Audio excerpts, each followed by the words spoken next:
Nós estamos dando início a mais um estudo aqui no Instituto de Cultura Espírita do Brasil, o ICEB, desta vez iniciando a nossa programação para o segundo semestre de 2024.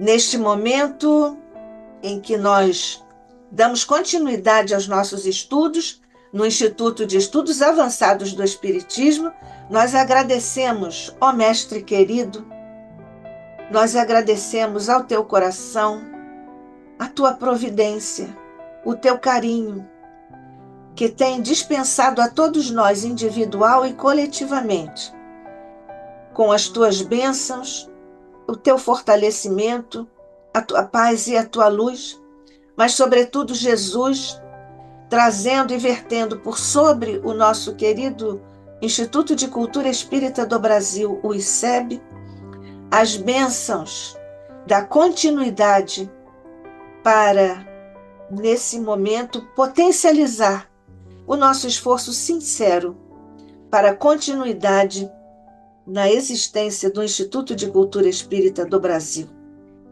Nós te agradecemos por todas as bênçãos que temos recebido, pelas bênçãos com que tu envolves todos os nossos irmãos em duras provas e expiações no planeta que tão amorosamente diriges. Mas nós ainda te rogamos, Jesus, desce por sobre todos os mentores, por sobre todos os que em ambos os planos de existência trouxeram em teu nome, na sinceridade do trabalho desinteressado e amoroso, a doutrina espírita, todos esses que trouxeram o ICEB até o momento presente. E nós sabemos, Mestre, porque confiamos que continuarás a abençoar o Instituto e os nossos esforços de todos nós, que em ambos os planos de existência aqui trabalhamos, aqui frequentamos, e aqui ainda viremos a frequentar, estudar e interagir entre nós, contigo e com os nossos mentores queridos, na casa de Deolindo Amorim, com a presidência de honra de Jorge Andréa. Paz e luz, Mestre, a todos nós, em nome de nosso Pai. Assim seja.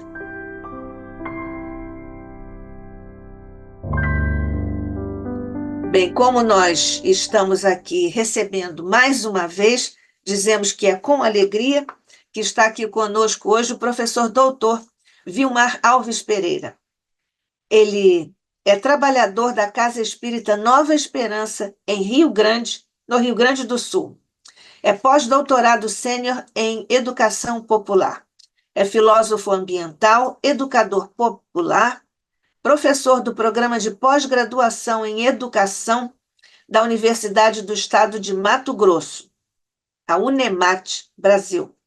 É professor do doutorado em Educação da Universidade Internacional Ibero-Americana, a UNINE, no México e em Porto Rico. É editor executivo para a América Latina da Revista Ibero-Americana de Estudos em Educação, UNESP, Brasil. É coordenador adjunto da Rede Internacional de Pesquisa em Resiliência Climática, na UNOEST, Brasil.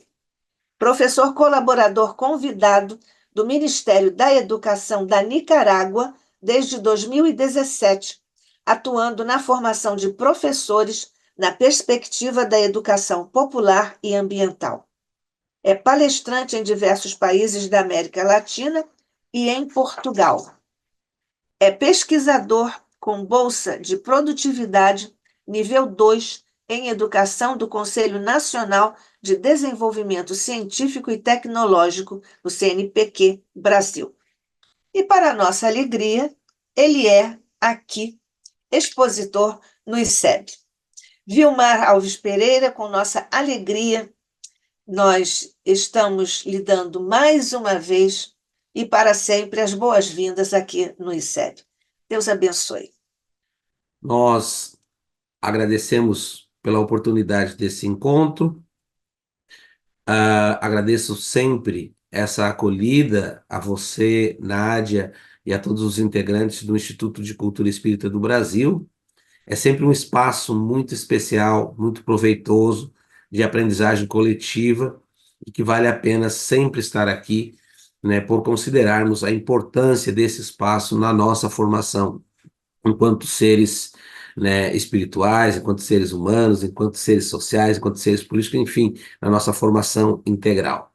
O que nos traz aqui com muita honra e com muita alegria é falar dessa temática, que é a pauta da ecologia espiritual e psicosfera.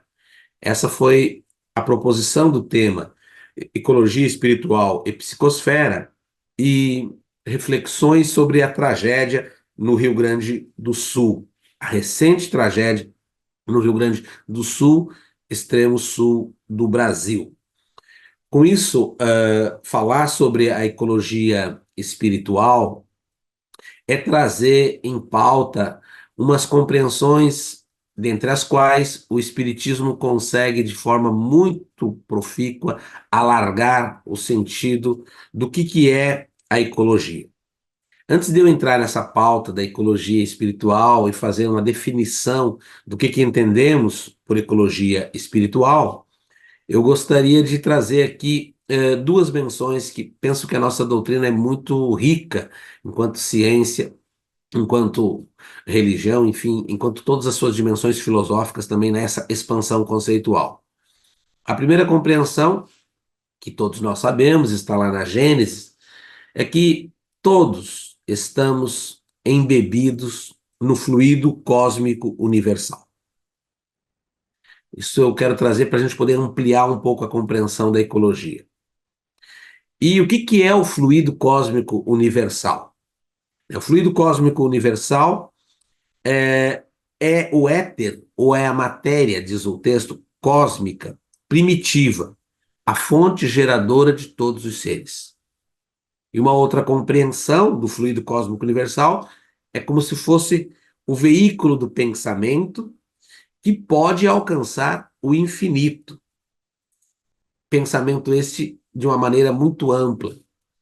Então, embebidos no fluido cósmico universal, nós ampliamos o sentido de um pertencimento muito maior em todas as dimensões da nossa vida.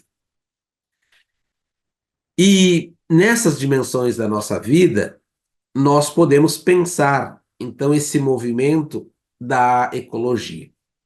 E quando falamos aqui, também quero trazer uma outra compreensão para ampliar o sentido da ecologia, porque a pergunta é por que uma ecologia espiritual, né? Já existem tantas ecologias. A outra compreensão que eu quero trazer da doutrina espírita esteve aqui no sul do Brasil, em setembro do ano passado, Jacobson Trovão. E o Jacobson é fantástico, né? Coordenador do Departamento de Mediunidade da Federação Espírita do Brasil. Mas entre tantas coisas que ele disse, ele fez questão de ressaltar de forma muito contundente. Não existe, do ponto de vista mediúnico e espiritual, essa questão que nós acentuamos muito, o mundo espiritual e o mundo material. Ele disse: existe um mundo só, com dimensões diferentes. Isso é muito interessante, porque que é a realidade espiritual nossa vivida enquanto encarnados e fora do corpo. Essa compreensão é importante porque ela supera os binarismos, os dualismos, aquelas dimensões que parece que é lá e cá. Existe um mundo só. Nesse momento, nós estamos vivendo a realidade espiritual enquanto encarnados. Mas a verdadeira realidade é a realidade espiritual. Eu quero trazer isso também para a gente poder ampliar um pouco essa noção de ecologia.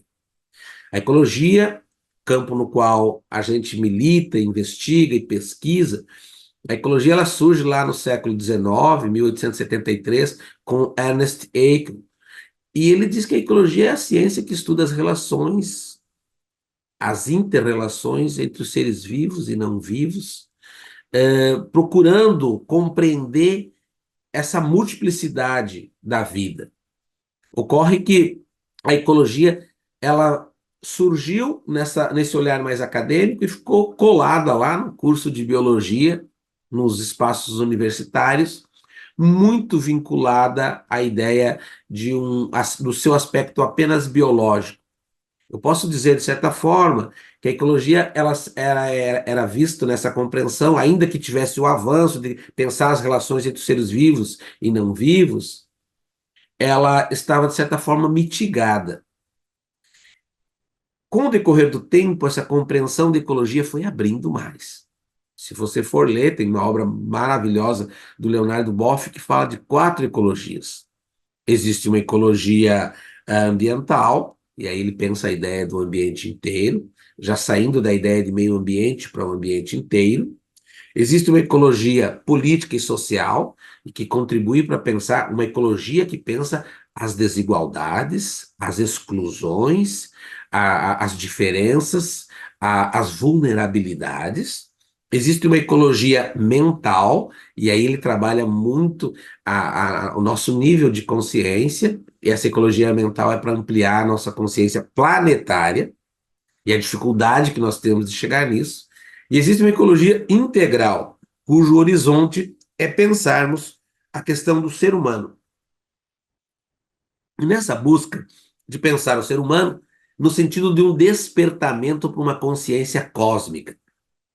Eu quero conversar um pouco com vocês no dia de hoje, trazendo a ideia de uma ecologia espiritual, pensando nesse sentido ampliado de uma ecologia que sai lá da biologia, que vai tomando a dimensão de pensar o ambiente inteiro, que vai tomando a dimensão de pensar as relações sociais, políticas, as relações conscienciais, no sentido da, do olhar planetário, ou do olhar apequenado, mitigado da vida, que às vezes, como diz o Kafka, conforme o modo de vida que você vive, às vezes tão operacional, tão operário, você não consegue se abrir, eu não consigo me abrir para dimensões mais amplas.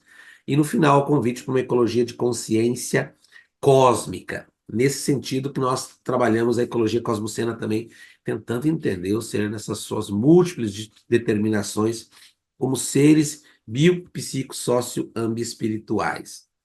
Mas o que que é essa ecologia espiritual? Ela não surge aqui no Brasil, ela tem surgimento no mundo asiático, por Llewellyn Vaughan Lee. E também aqui, recentemente no Brasil, ela tem várias pessoas que escrevem sobre a ecologia espiritual. Llewellyn Vaughan Lee escreveu a obra O Choro da Terra. Depois tem o Ulisses Riedel, que dá palestras e escreve também sobre a dimensão ontológica da ecologia espiritual. E no ano passado, eu recebi um livro online, um e-book, que também trabalha a questão da ecologia espiritual, de Heraldo Medeiros Costa Neto, organizado por, e também pela pesquisadora Rejane Santana da Silva. E, em linhas gerais, o que que pauta a ecologia espiritual? É bem interessante. A ecologia espiritual é o campo que se propõe pensar as crises, as tragédias, os eventos extremos, a exacerbação do consumismo, o nosso modo de existência com um diferencial. Ela diz que isso tudo que nós estamos vivenciando reflete e são sintomas de uma crise espiritual. Aqui está um encontro de não perceber, descoadunado, desconectado da vida, as questões da crise. E aí é nesse sentido que eu trago também a proposição de pensarmos o evento extremo, maior tragédia, né, que ocorreu no Brasil, que foi as enchentes, todo esse dilúvio que vivenciamos no sul do Brasil. Então, pensar a ecologia espiritual é pensar também de que as coisas não são separadas, não são dois mundos, não é lá e cá, não existe essa fragmentação, esse distanciamento, porque isso que está ocorrendo do ponto de vista espiritual envolve a questão, primeiro, das mudanças climáticas, segundo, para nós que pesquisamos a área ambiental, da emergência climática, e terceiro, o evento extremo que vivenciamos no Rio Grande do Sul também é uma manifestação do que nós chamamos de colapsia climática. colapsia ambiental. Já saiu da emergência, o Estado colapsou. Então, a mudança ainda quando a gente fazia as reflexões de para onde nós iríamos. A emergência, nós já estávamos numa situação já considerada por muitos autores, pesquisadores do campo, a situação de emergência, a gente fala menos na mudança e fala menos em questões de educação ambiental, por exemplo, que estamos muito preocupados, já é situações de alerta. A colapsia é quando o sistema todo, de certa forma, entra em colapsia. Olhando isso do ponto de vista material, para quem faz a separação, é até difícil de compreender, né? Mas olhando do ponto de vista espiritual, existem múltiplas conexões.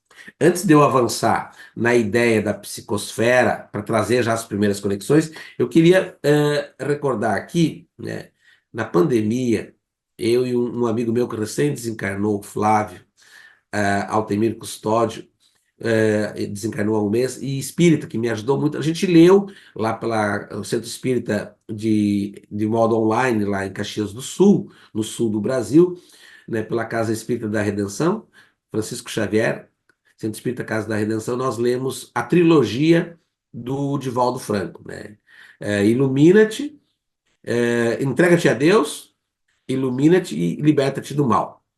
São pílulas que eu aconselho dessa trilogia, porque a gente, para superar a crise do Covid, eu fiz vários movimentos. Estudei as cartas de Paulo, estudei o Apocalipse com adventistas, porque eu tenho esse olhar muito alargado e se pensamos o ambiente todo, não dá para conectar. Estudei o Apocalipse e eu tinha estudado lá na base onde eu me formei, na base católica, quando fui seminarista. Eu estudei o Adventista, o Apocalipse com o Adventista do sétimo dia, na perspectiva da esperança. O livro do Apocalipse não é dessa visão, filho, mas da visão de esperança. Mas aqui eu quero fazer menção, para não perder o raciocínio, encontrei um texto de Joana que se chama Antiflagelos Destruidores. Eu só vou pedir licença para ler 2 parágrafos, porque eu quero já desde já pensar a psicosfera fazendo a conexão do ambiente todo, da ecologia espiritual. Olha o que diz Joana. Com frequência, a sociedade enfrenta flagelos destruidores. Joana, 2010, para o Divaldo, como se fosse agora, né? Que assustam. Esses flagelos destruidores geram sentimentos controvertidos, sofrimentos, alguns revoltas, ansiedades, de pavor, de insegurança e de desespero. Normalmente, esses flagelos, diz Joana, apresentam como inundações, terremotos, tufões, vulcões e tornados. Incêndios vorazes, tudo incêndio voraz. Tivemos há pouco uma cidade inteira sendo consumida pelo fogo. Tsunamis, que ceifam vidas de vítimas incontáveis, deixando terríveis rastros de desolação, produzindo transtornos de toda ordem. Joana vai dizer, mais para frente, depois eu volto a esse argumento, que sempre houveram flagelos destruidores dentro da lei da destruição. Ocorre que, se você vive uma vida nessa história dos 2 mundos e muito desconectado da nossa verdadeira condição, que é a condição espiritual, você vai achar que realmente o Criador não nos ama e de que tudo está apontando para uma visão apocalíptica na perspectiva negativa, não na perspectiva da esperança, mas na perspectiva de fim, que a gente sabe que não há esse fim. Mas, dado a nossa mitigação do nosso pensamento e da nossa consciência ecológica mais ampla, nós, às vezes, entramos no desespero. Isso não é um julgamento, é a questão de uma compreensão de quem nós somos e das conexões que estamos realizando com o universo todo, né? O Espiritismo é fantástico porque ele nos dá essa dimensão. Olha, se todos estamos embebidos no fluido cósmico universal, nós integramos, primeiro, o que a ecologia vai confirmar depois, assim, que na base de toda a vida, a base, como se fosse uma espécie do DNA de toda a vida, é a mesma, de todos os seres vivos. E aí a gente faz a conexão com o fluido cósmico universal, que é aquele que dá a dimensão para a compreensão de toda a matéria existente. Tudo participa dele. Ele chega a dizer, é o éter. né, que integra esse universo. Eu quero fazer uma primeira aproximação dessa ideia do fluido cósmico universal, dessa compreensão de ecologia espiritual, que é uma ecologia que na busca de sentido da nossa crise, mas também que vê, não de forma dissociada, os eventos extremos que nos assolam frequentemente, todos os dias, assim como todos os dias partem aqui do nosso planeta, 250 mil pessoas, e 250 mil também chegam, porque a música da Maria Rita diz que todos os dias é um vai e vem. Tem gente que chega para ficar, tem gente que vai, tem gente que a sorrir e a chorar, né? Todo esse movimento que a gente às vezes não se dá conta pela nossa visão mitigada da nossa existência, às vezes não conseguindo, nos apequenamos, né? E a filosofia nos diz, somos do tamanho do que pensamos e do que sentimos. A própria doutrina espírita diz que nós desenvolvemos apenas 10% numa encarnação, que a gente poderia desenvolver muito mais se nos conectarmos mais amplamente. Eu quero fazer essa conexão com a ideia de psicosfera. Já conversei aqui no Instituto de Cultura Espírita do Brasil sobre a psicosfera. Acho um tema que a mim me instiga muito, porque todas as horas, todos os momentos, nós estamos envolvidos nela. Agora mesmo, antes de começar essa conversa aqui, fui ali no meu pátio, né? Aqui está um dia de sol, e o sol para nós no sul tem sido algo transcendental, porque nós ficamos 40, 50, talvez 60 dias só com chuvas, só com inundações, só com umidade. Vertia assim nas paredes da casa da gente. Então, quando voltou o sol ele irradia. Então, estava ali uma amiga minha, sempre dizia para mim, ela desencarnou, uma grande ambientalista brasileira, doutora Michele Sato, desencarnou há um ano atrás. Ela dizia, Vilmar, em qualquer circunstância, sol na cabeça. Fui ali, peguei, eu tenho o hábito de pegar o solzinho na cabeça e pedi, né, nessa compreensão mais cósmica, espiritual, de que me iluminasse para estar aqui nesse momento e me intuísse, né, para estar aqui nesse momento. Então, eu já conversei aqui com você sobre esse livro aqui do Cícero, né? É um livro maravilhoso, porque ele vai nas obras de André Luiz. Está tudo na doutrina, está tudo na nossa doutrina. Então, o Cícero Teixeira, ele vai nas obras do André Luiz e procura dizer o que que é esse negócio de psicosfera. E mais do que isso, ele diz que psicosfera eu gosto do termo, é como se fosse o nosso hálito mental. Todos nós temos um campo vibracional em qualquer circunstância. Eu ontem, escutando a Nádia, porque a Nádia me deixou um grande legado. Eu ouço todo dia, enquanto estou trabalhando, eu ouço a rádio Rio de Janeiro. Aí ela falando, olha aqui a contribuição que os nossos irmãos indígenas trazem para pensar a realidade. Todo dia eu te escuto. Sou ouvinte da Rio de Janeiro, escuto Mulher Brasileira, escuto, vou trabalhando, deixando ali a rádio, porque também eu vou, essa questão do ambiente inteiro vai me favorecendo para a ambiência das minhas pesquisas. E eu sinto muito aprendizado. E, às vezes, é sempre aquela palavra que você precisa aparece ali, numa frase, num programa, num comentário, num irmão que está compartilhando, porque tudo muito ao vivo proporciona essa possibilidade da gente se reeducar coletivamente. Então, me faz bem. É uma companheira que eu tive graças à minha amiga Nádia Couto.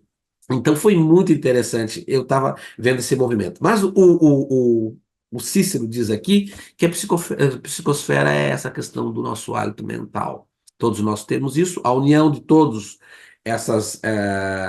Aquilo que nós exalamos, né, o que nós emitimos, gera uma psicosfera do ambiente e, no caso do planeta, a união de todos, ou de um estado, de um espaço, por exemplo, em sala de aula, eu tenho feito vários exercícios vivenciados assim. Começam a aula com uma poesia ou uma música. Quebra aquela tensão dos estudantes. Estavam todos assim. Em março, eu comecei no Pantanal, onde estou fazendo um trabalho. Comecei a fazer já uma saudação, uma poesia deles lá do Pantanal. Já pensei, olha, o Manuel de Barros dizendo: o rio que passava atrás da minha casa tinha uma curva em S. Parecia uma cobra mole de vidro. Um dia passou um homem lá de ciência e disse: Isso não é. Isso é anseada. Enseada, o nome disso é enseada. Aí ele diz na poesia dele, no poema dele: Eu acho que essa palavra empobreceu tanto o meu lugar. Já não é mais uma cobra mole de vidro, era uma enseada. Eu trabalhei isso com eles para dizer que às vezes a gente faz isso com a ciência, a gente tira o imaginário cultural. E aí o fato de trabalhar com poesias e trabalhar com uma canção, de vez, quebra todo, gera uma psicosfera muito bom. Inclusive trabalhei lá, trabalho nas obras, terminologias espíritas, como a importância de criar uma boa psicosfera para uma relação de ensinagem. Ensinamos e aprendemos o tempo inteiro. O termo é de Alicia Fernandes, ensinagem. Não é mais separação entre ensino e aprendizagem. Nós ensinamos e aprendemos. Mas essa questão da psicosfera, o Cícero vai dizer, olha, tenho, que não é novidade. Só. Lá em 1974, a obra Após Tempestade, e nós estamos falando aqui da tragédia no Rio Grande do Sul, já tratava dessa questão. Eles falam de poluição espiritual. Já está lá no Após a Tempestade. Já está nas obras do Trigueiro, Ecologia e Espiritismo, a comprovação de que nós alteramos os ambientes com apego às questões materiais, com apego aos nossos desejos, com apego àqueles propósitos, nós alteramos ou para melhor ou para pior. Nós podemos, com uma palavra, trazer uma pessoa de volta, como são os trabalhos apresentados pelo Instituto, como são as palestras. Às vezes a criatura humana volta, né? Somos convidados a voltar para a nossa centralidade com uma palavra, com um sorriso, com um gesto. Isso conta muito. Então a psicosfera, o Cícero vai dizer, olha, existem várias. Ela está nas relações humanas, ela está na mediunidade, aí não precisa nem falar, né? De uma gente, se a gente não sabe qual é o amigo meu diz, aprenda a diferenciar o que é teu do que não é teu, Vilmar.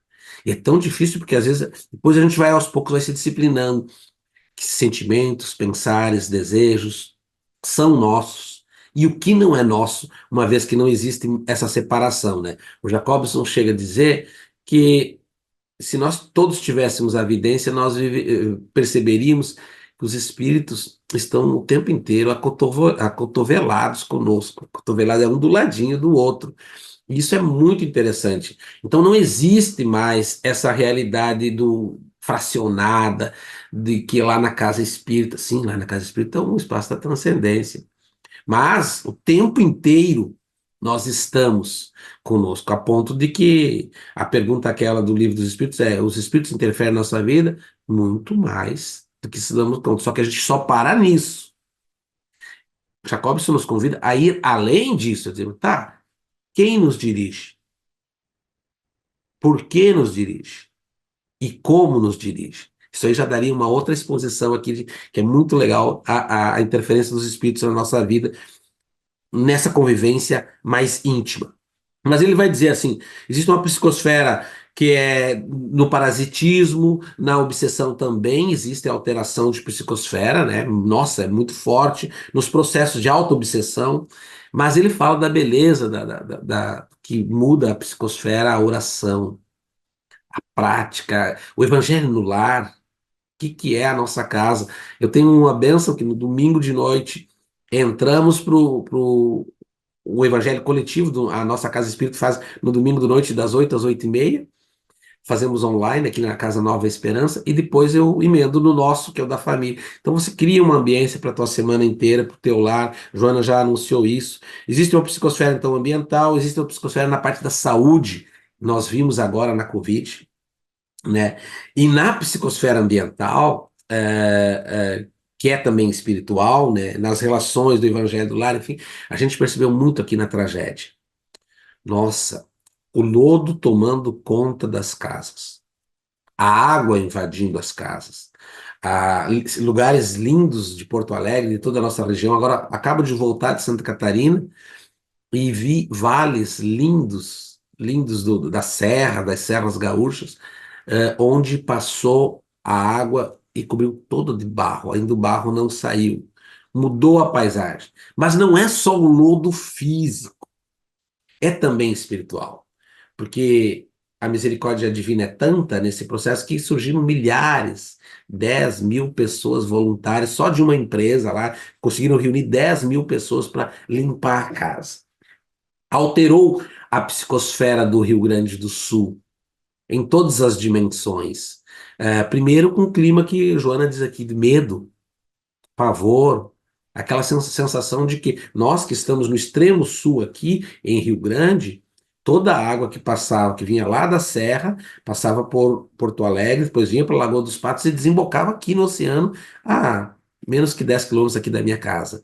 E a ideia era, e se pegou 30% da cidade, pegou as ilhas de pescadores artesanais, e aquilo criou uma ambiência, uma psicosfera de muito medo, desespero por alguns, e também, né, alguns nessa visão, muitas pessoas têm que sair da sua casa, o seu habitat, o seu covil, e algumas cidades como ali Canoas e Eldorado, tomadas na totalidade, né? Tivemos o caso de Cruzeiro do Sul, que é lá num dos vales, 450 famílias, todas as casas foram encobertas. Eu passei agora, na semana passada, pelo rio Taquari, ali em Lajeado, em apenas algumas horas subiu 33 metros. Coisas que lá em 1941 e 39, mas foi que teve uma outra, tinha demorado dias para que isso acontecesse. Agora, em algumas horas. Então, o evento extremo, com uma força, com uma voracidade, mudou a psicosfera. Mudou a psicosfera das pessoas, do Estado, e também mudou, que aí toda a situação vem de todo o país. E as pessoas começaram a se movimentar. A Joana diz aqui no texto sobre os flagelos destruidores que há dois movimentos muito significativos. Há um movimento que é o movimento daqueles que são convidados, que acentuam ainda mais na tragédia o seu egoísmo. Está aqui no texto dos flagelos destruidores. Há um grupo que vai para aumentar o seu egoísmo, né? Eles, no caso, o Joana vai dizer, tem a questão das autoridades negligentes. Joana, o texto de Joana, se um ambientalista ler, vai dizer assim, se um especialista, olha só, ela disse tudo bem antes que nós.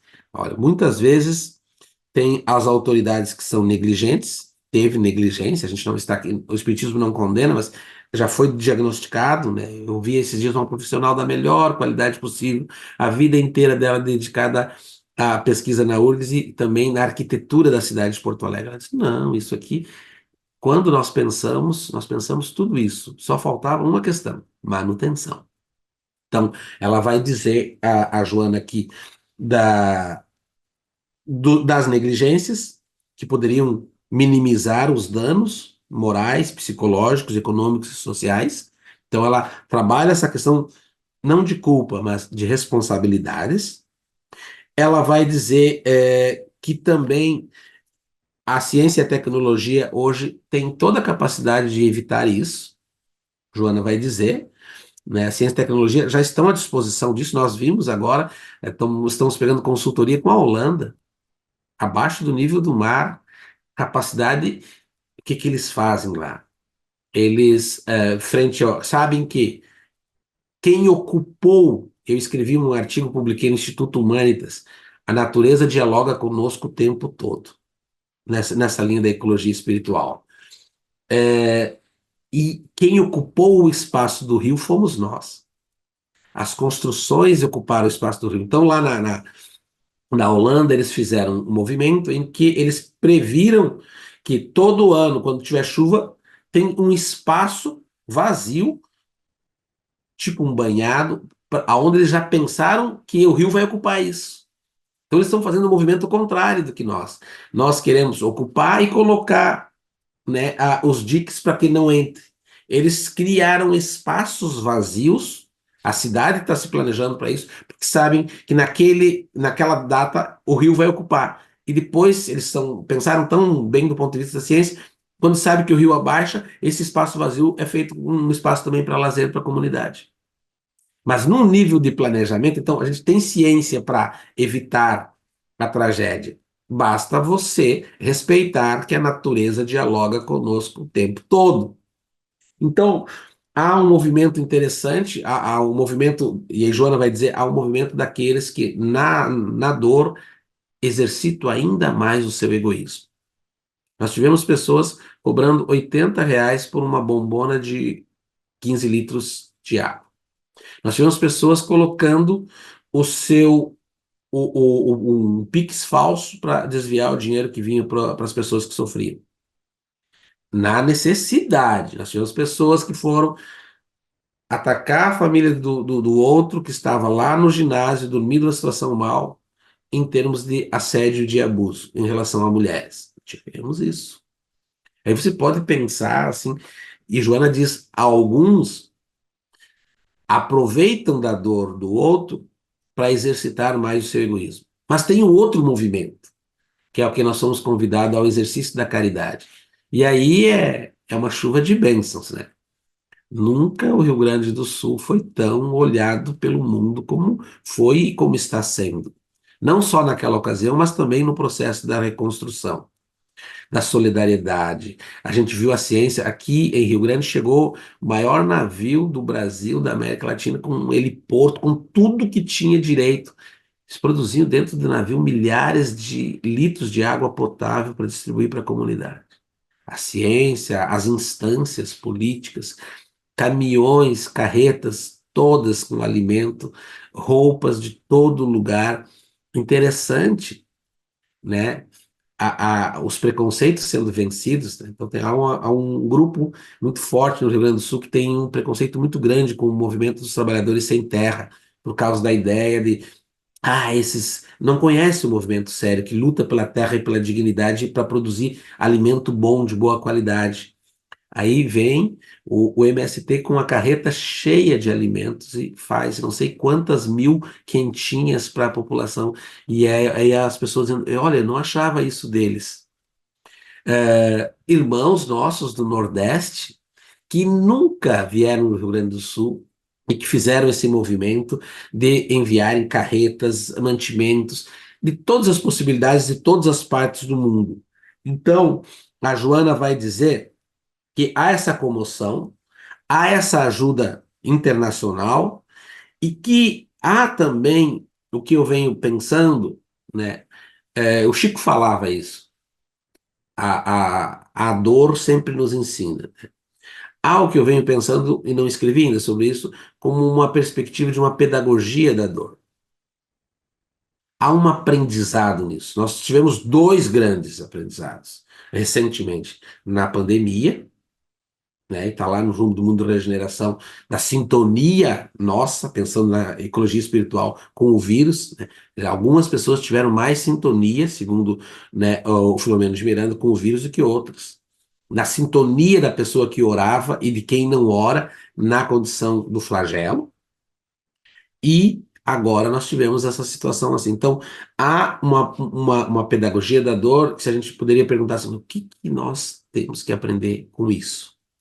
Ainda que a gente reconheça, né, tá aí nas causas universais do Espiritismo, de que a lei de destruição sempre teve.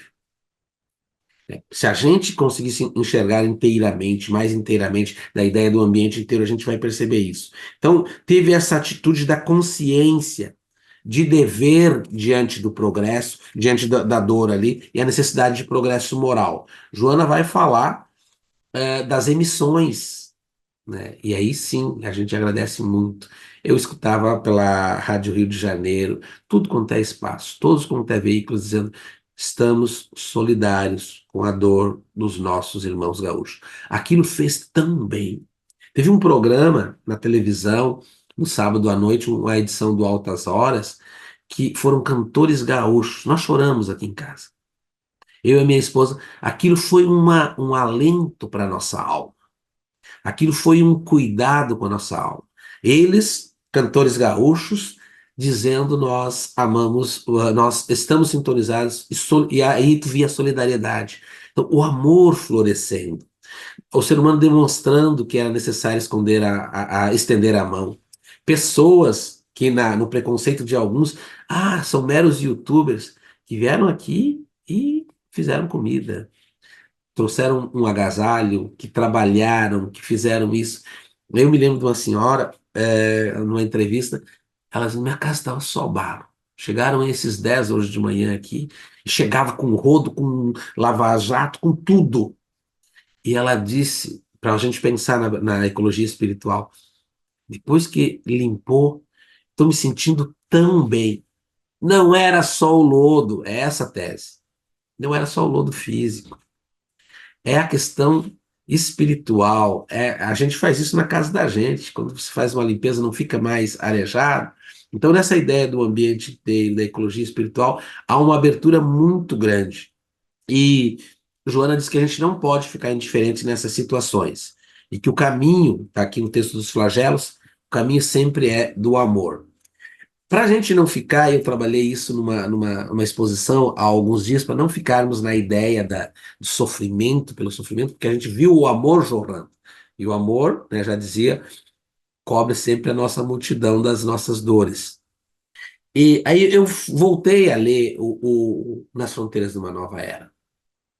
Né, porque Nas Fronteiras da Nova Era, a Sueli vai trazer uma organização das obras do Divaldo de forma muito especial. E vai dizendo assim, olha, nós, assim como Cícero vai dizer aqui, que estamos numa fase de mobilizar outras energias e outra matéria, ele fala em matéria psique, energia psique, que são matéria mais suave, mais leve, mais sutil, no horizonte da transição. Né? No horizonte da transição espiritual, nós não vamos mais mobilizar. E a gente já está vendo vários exemplos disso, de a gente fazermos, da humanidade estar fazendo algumas outras escolhas, quer seja na questão da alimentação, quer seja no modo de existência. As próprias crianças já vêm trazendo um outro DNA. É interessante que eles falam aqui no rumo da nova era, nas fronteiras da nova era, eles vão falando dessa mudança que está acontecendo e de uma reunião que acontece na espiritualidade, onde tinha mais de 2.000 participantes em espírito.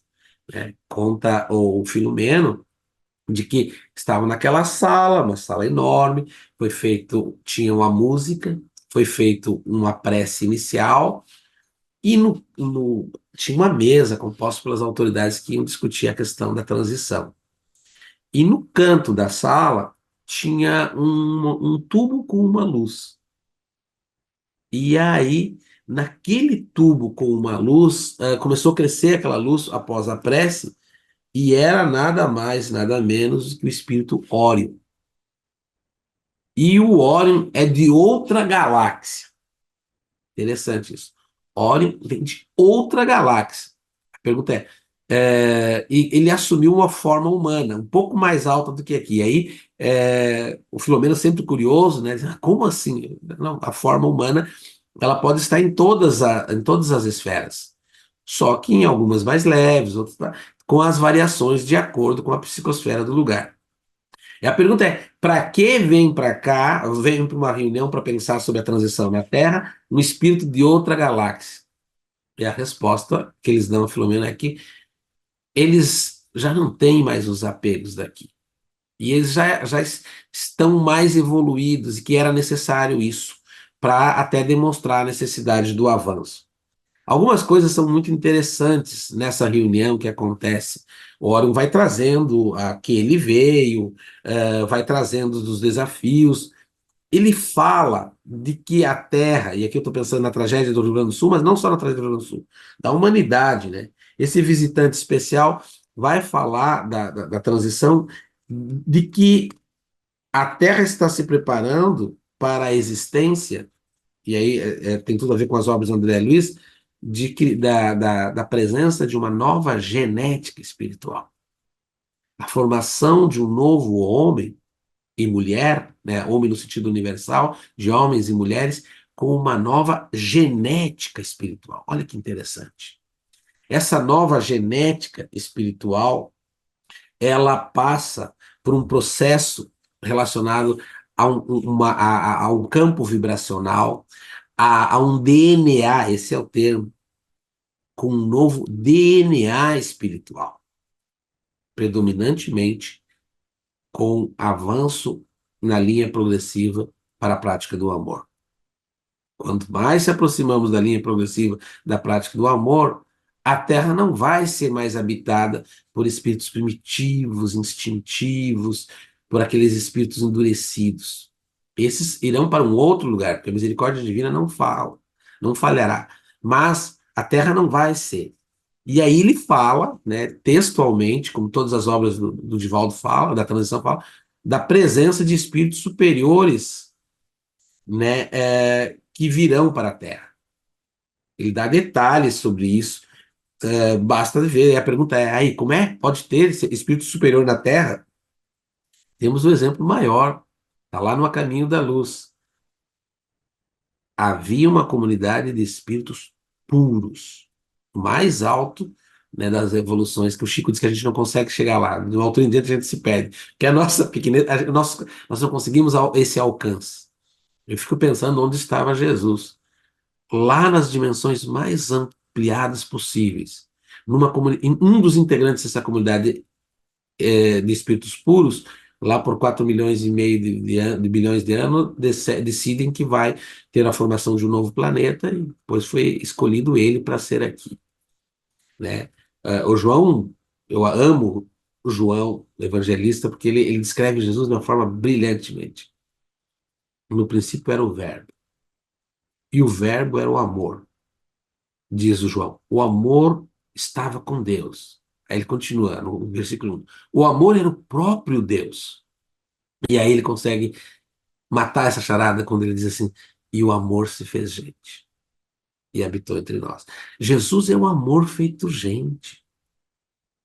É a expressão mais sublime. Então, se um espírito desse tamanho, dessa dimensão, esteve aqui no encolhimento da nossa condição existencial, né, o que nós podemos dizer da presença do Órion? O Órion, sim, é de outra galáxia, veio para cá, trouxe essa referência e vai dizer, né, que estava na forma humana, mas vai dizer de que os espíritos nessa compreensão se deslocam pelo pensamento, que na compreensão dessa matéria psique, dessas energias psique mais suaves, os movimentos não são tão densos como o nosso, que sofremos com o lodo, que temos uma dificuldade enorme de nos desapegar, porque ainda não é a culpa, é a nossa condição que tá. Mas a gente pode, né? Tem aquela música linda lá, um dia todos nós seremos anjos, né? É lindo, um dia, né?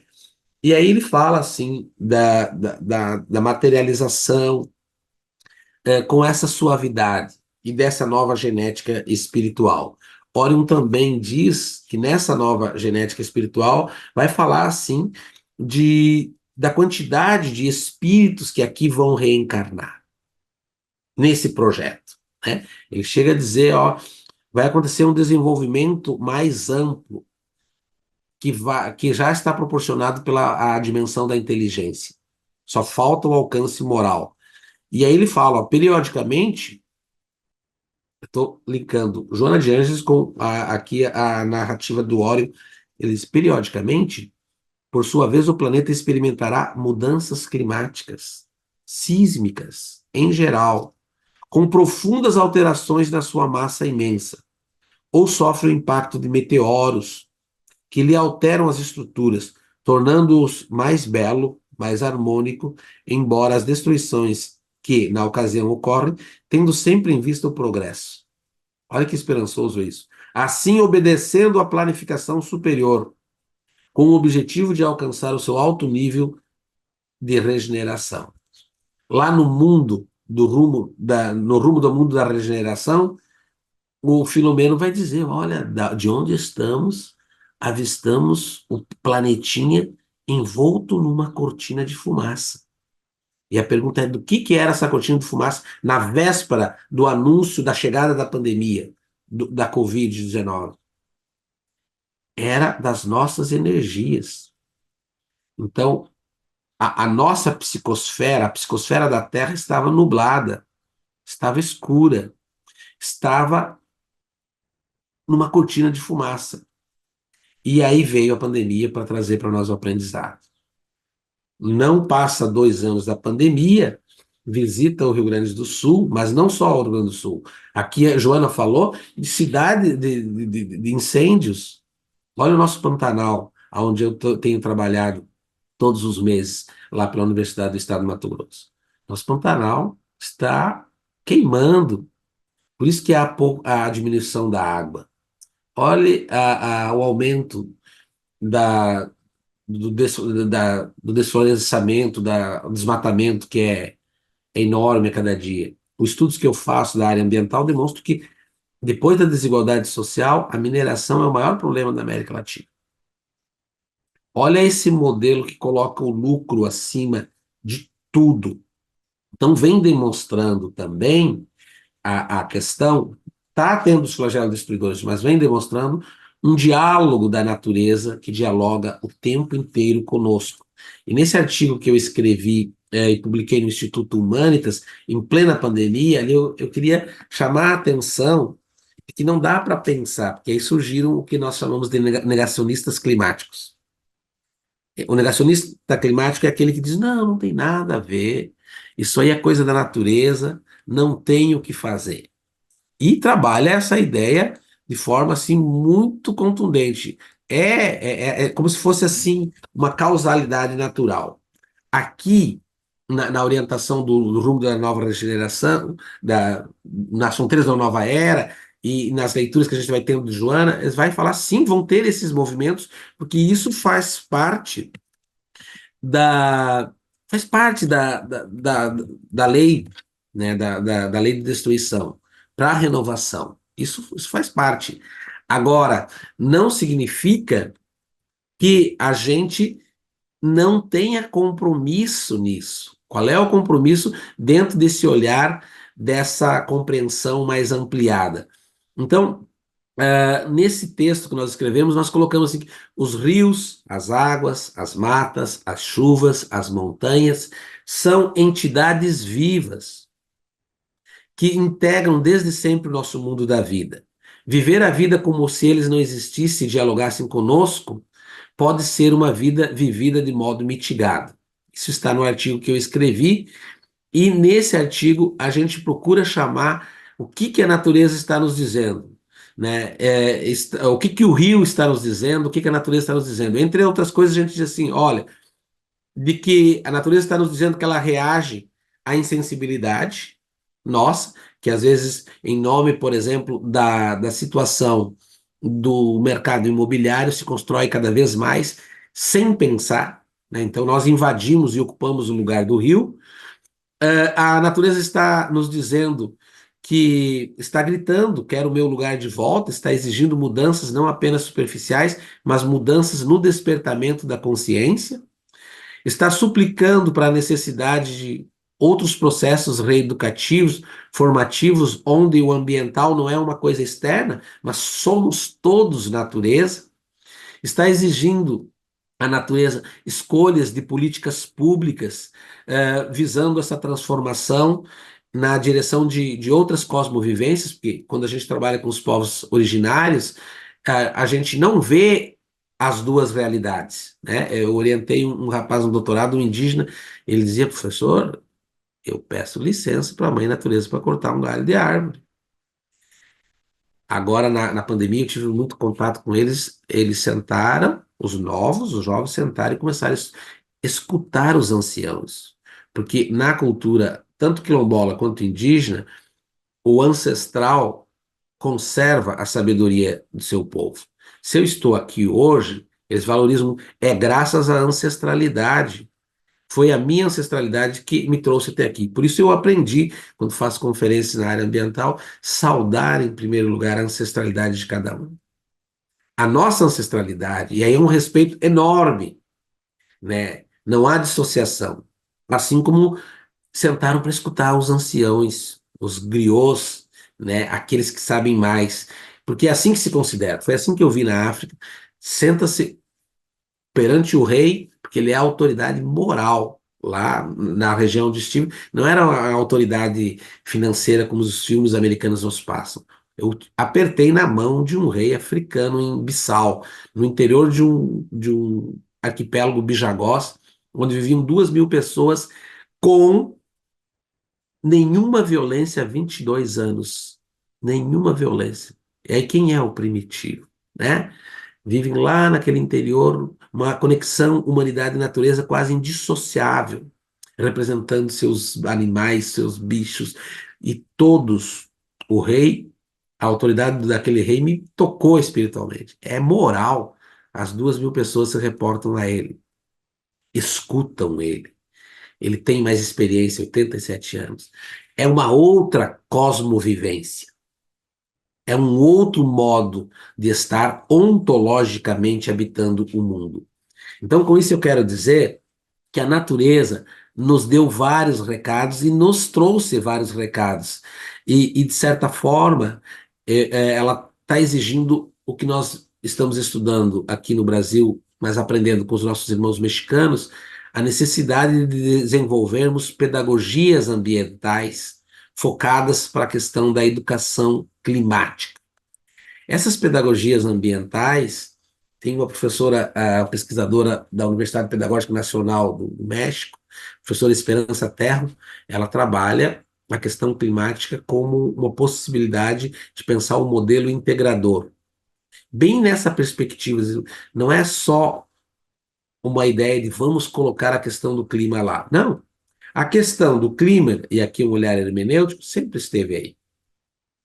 A gente não inventa nada e nem aponta e cria o inédito nisso, mas a gente reconhece o que já existe.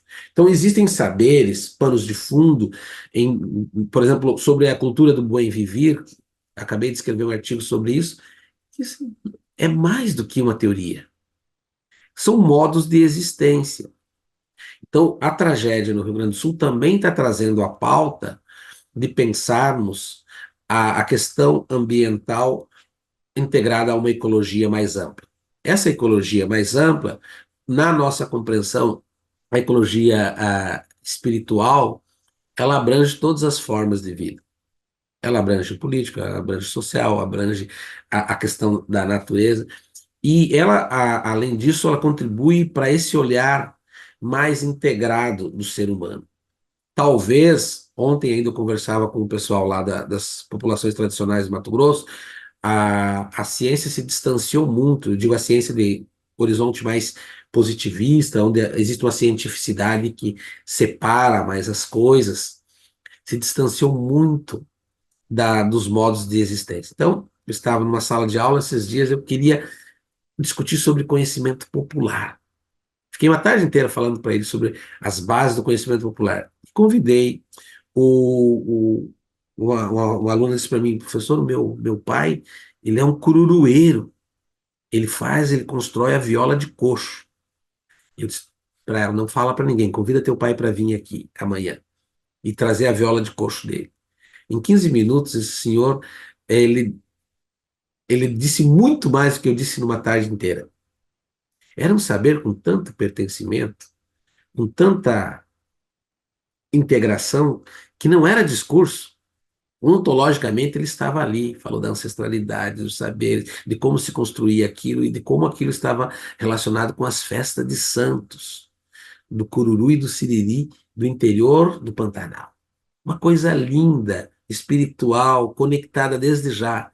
Então, a gente tem conversado muito nos espaços acadêmicos, que às vezes houve uma ciência que distanciou da vida das pessoas. E que essa a desconexão que se especializou tanto, que o Edgar Morin disse, ó, ficamos tanto super especialistas que nos distanciamos, gerou um distanciamento que precisa ser reconectado. Então, para mim fechar aqui, dizer assim, a ecologia espiritual é um convite para buscarmos uma redefinição de sentidos. Eu trabalho isso na ecologia cosmocena, mas cada um trabalha da sua forma, desde que nós possamos ampliar a nossa consciência cósmica. Quando a gente amplia a nossa consciência cósmica, a gente vai ver que está tudo relacionado. O ar, né? Quantas vezes eu moro a 4 quadras da praia. Às vezes acontece uma situação, eu preciso ir na beira da praia.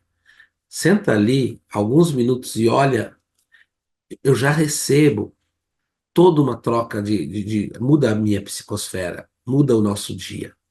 Aqueles minutos. Às vezes é numa mata, né? E lá no Pantanal tem muito verde, ele te dá uma outra energia.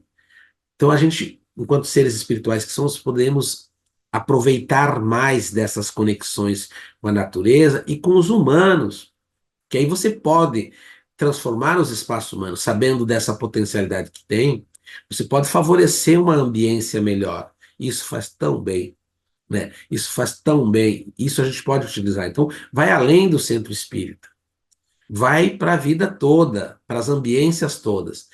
Como a gente aprende com o áudio de uma rádio, uma televisão, uma mensagem, as conexões são muito mais amplas. Talvez assim a gente consiga,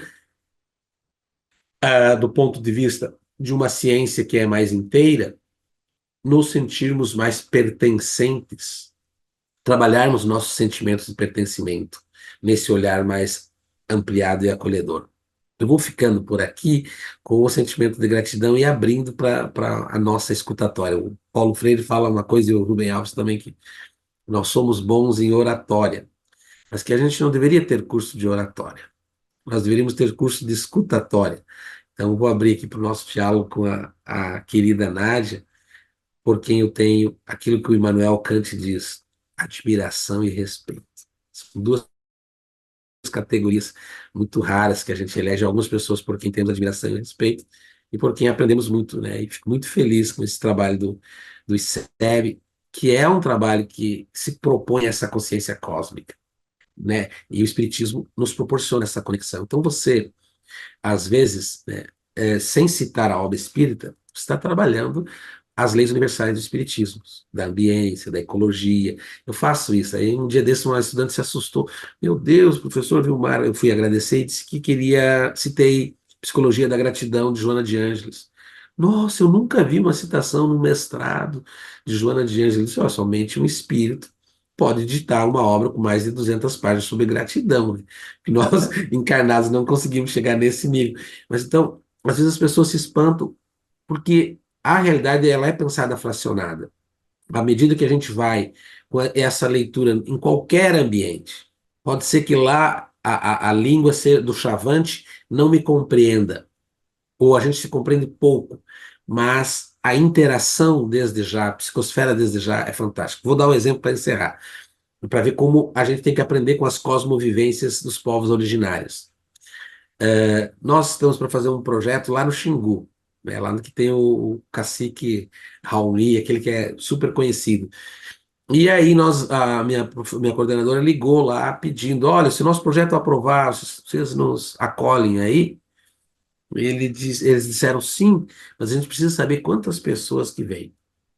Aí ela disse, mas por quê? Não, porque a gente sabendo disso, a gente antes tem que saber que nós vamos construir uma casa para vocês. Eu pergunto para nós, o sistema capitalista e do mundo dito, né, ocidental aí, civilizado, quem é que constrói uma casa para receber visita? Né? Eles fazem isso. Então, é uma outra cosmovivência, muito mais inteira. A ecologia espiritual nos permite olhar para esses povos vendo essas múltiplas conexões. Devolvo a palavra com admiração e respeito, minha querida Nádia. Ô, meu querido irmão, amigo Vilmar Alves Pereira, na verdade é uma honra. Eu nem sei como dizer, não é? Primeiro, porque também lhe tenho, e você deve saber disso, admiração e respeito. Você citou Kant lá no final da conclusão da Crítica à Razão Pura, ele fala sobre isso, né? A lei moral dentro de mim, o céu Do céu. estrelado, assim, que é uma coisa deslumbrante. E eu tenho a você também essa admiração e respeito, você sabe disso, está sempre na minha mente, no meu coração, como meu irmão. Você fez uma citação também que me honra muito. Você ouve o Pelos Caminhos da Educação pela Rádio Rio de Janeiro. Muito obrigada.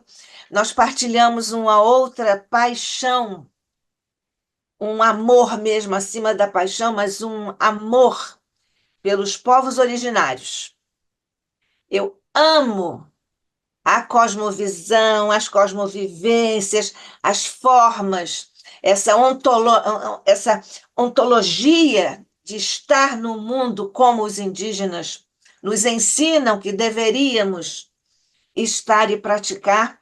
Então, é realmente e é uma alegria espiritual você aqui no ICEB, uma presença obrigatória, muito mais do que bem-vinda, desejada e amada respeitadíssima, não só pela sua sensibilidade, pelo seu cuidado, pela sua honestidade e rigor intelectual, que traz uma coloração, uns envolvimentos espirituais e afetivos em tudo que você faz e tudo que você diz, e você está semeando essas ideias maravilhosas, pioneirando essas ideias sobre a ecologia, sobre tantas várias ricas angulações. Então, é uma honra, é uma alegria você aqui no ICEB, você sabe disso. Voltará sempre. E tenho a esperança, até a ousadia de dizer que eu acho que você sempre virá. Mas, enfim, mas, enfim, você citou, o Vilmar, logo no início você estava falando da ecologia espiritual, você disse que surge no mundo asiático. Onde? China? China com toda aquele capitalismo, mas ao mesmo tempo é o país que mais trabalha energia verde. Não é isso? Foi na E isso, China que surgiu essa ecologia espiritual? Você falou que é no mundo asiático. Se você não sim. tiver aí a referência no momento, não tem importância. Eu vou encontrá-la aqui. Sim. É realmente bem interessante. Deixa eu ver de onde que ele é. Já passo para vocês que eu estava lendo ainda ontem sobre isso. Você depois disse um nome aí para mim absolutamente ininteligível, seja em chinês, japonês, coreano, o que seja. Isso. Então, ela é do continente asiático, que eu já vou pegar aqui, e o nome dele é Levlin Vaungao Li, né? E esse Levlin, acho que vocês estão pronunciando correto, né? O Vaungao Li é o que criou esse termo, trabalhando mais na ideia. Eu vi também que tem gente que trabalha mais na ideia do xamanismo, e que também é uma das formas deles trabalharem a ecologia espiritual. Aqui no Brasil, ela toma proporções diferentes, são vários os autores que trabalham. Alguns trabalhos mais vinculados com, deixa eu ver se eu achei aqui, E como é que Levy, se escreve, ô Vilmar, o nome desse. É cientista, né? cientista. Deixa Como que é eu que já. se escreve isso? Vou anotar aqui.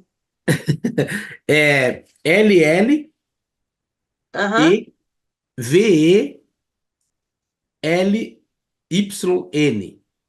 N de Nádia no final? Tá. Isso, N de Nádia. E o, Sobrenome. o sobrenome é Vaughan.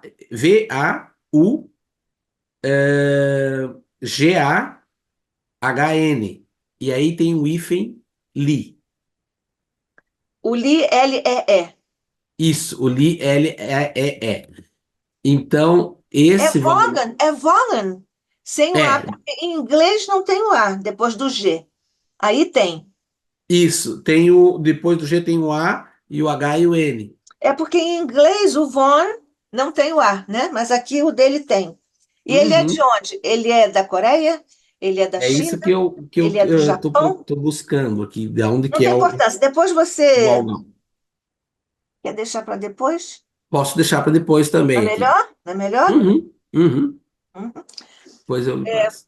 Falando sobre as ecologias e tudo, você pode comentar um pouquinho mais a ideia do Boff sobre o despertamento da consciência cósmica, que também é uma ideia que nos remete ao Edgar Morin, né? O Morin também fala disso. Sim, o O Boff, Boff, ele vai você falou trabalhando das quatro, né? né, Você ele falou vai da trabalhando ambição, essa quarta, que seria o despertamento da consciência cósmica, ela entra na no que ele chama de ecologia integral. Seria, assim, a transcendência, né? Porque o primeiro ele começa com a ideia de ambiental, com ecologia ambiental, daí ele vai ampliando um pouquinho, né, para a ideia de ambiente inteiro. Ele para de falar do meio ambiente, vai falando do ambiente inteiro. A segunda, ele vai trabalhar a política social mais para os excluídos, para trabalhar a questão da desigualdade. A terceira, ele já vai, olha, é necessário desenvolver um despertamento para a questão eh, planetária, mas ainda ele trabalha mais a consciência. Só que no quarto, por exemplo, cada uma delas tem um objeto. A primeira é mais o meio ambiente, a outra é o social. Tal. O objeto dessa quarta é o ser humano. E é nessa quarta que aí sim se aproxima muito de Morin, né, e se aproxima do Capra, da teia da vida, é onde você desenvolve o olhar holístico. Ou não é mais do que olhar, é um modo de existência holístico. E nesse modo de existência holístico, ele visualiza a ecologia integral e ali se reconhece a questão espiritual. Ali que a física quântica pega e faz também a ideia da teia da vida, do ponto de mutação ali, dessa conexão mais ampla. Eu acho interessante porque ela vai no ascendente, desde o biológico, do ambiental, e vai ampliando. Cada uma delas, eu digo assim que, se pudéssemos usar o termo do Nietzsche, são movimentos de transvaloração.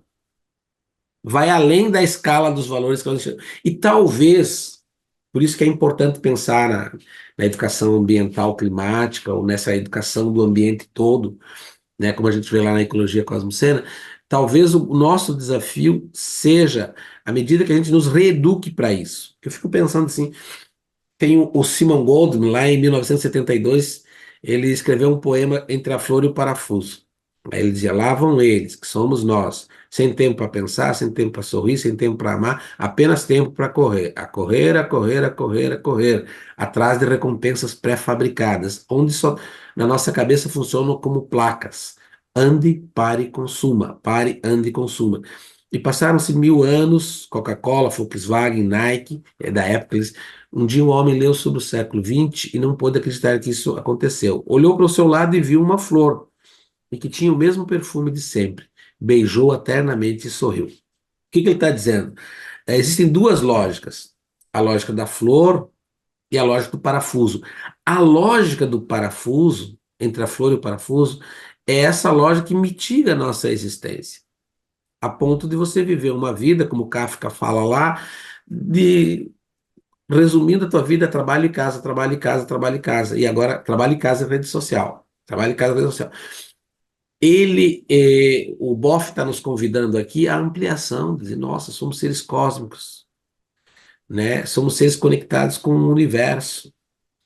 A Terra é a Gaia, é uma nossa irmã, é nossa mãe. Por isso que ele trabalha que ela é feminina, a Terra não é masculina, a Gaia é feminina, porque é fertilidade, é toda essa questão, né, é procriação. E nesse olhar mais inteiro, o espiritual está desde já aí. É nessa perspectiva que eu vejo o espiritismo, com o fluido cósmico universal, desde já como uma ecologia, um olhar de uma ecologia espiritual, que transcende. Eu li também algumas leituras sobre ecologia espiritual, muito vinculado à religião. É muito mais do que religião. É compreensão ontológica, que serve como lei universal para qualquer um dos credos. Quando você se reconhece isso, né? Estava conversando com uma professora indígena esses dias lá do interior do Mato Grosso, ela dizendo para mim: olha, quando chegou o livro didático aqui, ela começou a alfabetizar os pais dela, os parentes delas lá na aldeia. Ela disse: eu não tinha formação, mas eu sabia que os conteúdos que tinha ali, eu olhava, não serviam para a minha população, para o meu povo. E aí eu disse: o que que você fez? Ela disse: eu comecei a trabalhar com as ervas, com a nossa caça, com o nosso modo de existência, com as coisas que nós vimos. Aí eu disse para ela: mas tu sabia que eu estava ensinando Paulo Freire, com as palavras geradoras? Aí ela disse: eu não sabia, fiquei sabendo depois. Depois ela fez mestrado, hoje ela fala sobre decolonialidade como professora lá da aldeia dela, né, da comunidade dela. Acho tão interessante isso. Então, o que que eu estou tentando dizer? Há pessoas que não conhecem os autores, mas no modo de existência deles já conservam isso. Então, ela não conhecia Paulo Freire, mas já praticava Paulo Freire. A mesma questão, tem pessoas que não conhecem a ciência espírita, mas o fato de nós reconhecermos que existe essa lei universal e o modo de existência de considerar que não é só o lodo, que não é só a limpeza, que não é só a palavra, que não é só a matéria, né? Como o Trigueiro demonstra lá, ele diz, "Ó, às vezes uma pessoa ele fica tão apegado a, a, a um closet que ele só pensa em comprar aquilo, e fica toda hora, ele gasta muita energia só na aquisição daquilo, daquele bem material. Não é só isso. Você está mobilizando muita energia. Quando a gente está no trânsito, não é só dirigibilidade, é duelos, como diz a doutrina espírita, demonstra verdadeiros duelos. Então, esse olhar espiritual, por isso que Joana fala de poluição. Há uma poluição espiritual. Como é que posso pensar poluição espiritual? É gerada pela nossa psicosfera. Assim como a limpeza do ambiente agradável, também é gerado por essa psicosfera, assim como a sensação de bem-estar, assim como as datas, né? Eu sempre trabalho com. Às vezes a gente aproveita das datas para fazer uma reflexão. Finados têm uma densidade, um adensamento. Virada do ano, Natal tem outro, é totalmente diferente. Novembro e dezembro ali, tu começa a entrar numa outra psicosfera. E isso tudo está nesse olhar inteiro da ecologia espiritual, que o Boff vai chamar de ecologia profunda, e de que os autores aqui, o Heraldo Medeiros, esse livro é bem interessante, Costa Mello e a Elis Rejane Santana da Silva, será a ecologia espiritual, ela também vem, achei interessante, é de pensar que nós estamos numa crise espiritual. E a crise espiritual aqui não é de religião, é crise de sentido, né? Joana diz, a gente navega num universo tão forte, de tantos apegos, que vai dar lá no vazio. E o que que preenche esse vazio? Cada um encontra o seu, né? Nós vamos para a doutrina espírita. Mas o que que preenche esse vazio? As pessoas dizem, mas está faltando alguma coisa, está faltando algum sentido. Por isso que a gente na ecologia cosmocena vem pensando a ecologia como a crise de sentido. Então, o olhar de pensar lá quando se trabalha o coeficiente espiritual, na física quântica, eles vão dizer, não é religião, mas é onde você faz as perguntas assim, qual é o sentido da minha existência? Por que que eu estou vivendo? Por que que eu levanto todos os dias? Por que que eu ajo dessa e não de outra forma? Qual é o sentido disso? Né? Qual é a minha conexão maior? Se a gente for pensar assim, eu hoje, e eu venho da roça, a roça nunca saiu de mim, mas eu quando eu vou para o campo, hoje eu vou com um olhar muito mais conectado. Ainda domingo eu estava no meio de um bosque, assim, nossa, como eu aproveitei, eu e minha esposa, fomos caminhar domingo de manhã, estávamos no interior de Santa Catarina, a gente aproveitou que foi uma terapia estar no meio do verde. E isso não é só do espiritismo. Se você for conversar com os irmãos afro-umbandistas e do candomblé, das outras religiões, eles dizem, ó, tem o orixá, Oxóssi, que é o deus das matas. E eles cultuam aquilo, Oxóssi revigora, isso é o guardião das matas. Se tu vai lá com os indígenas, eles vão falar, mãe natureza, mudam os nomes, mas não mudam o endereçamento. Talvez essa consciência cósmica venha nos abrindo, e o Espiritismo é muito importante nisso, para a gente ter esse olhar mais inteiro, né? Um amigo meu que é sacerdote teve aqui em casa um período, aí eu disse para ele, perguntei para ele, mas o que, que é que Jesus fez, né? Para a gente pensar essa questão do cristianismo. Ele disse para mim, olha, Vilmar, nós conversando ali, bem descontraído. Anos depois, foi um formador meu que conviveu comigo no seminário. Disse, olha, Vilmar, Jesus não tinha religião. Eu olhei para ele, nossa, o senhor, um padre católico, falar isso. A religião de Jesus era o amor. Conecta no amor.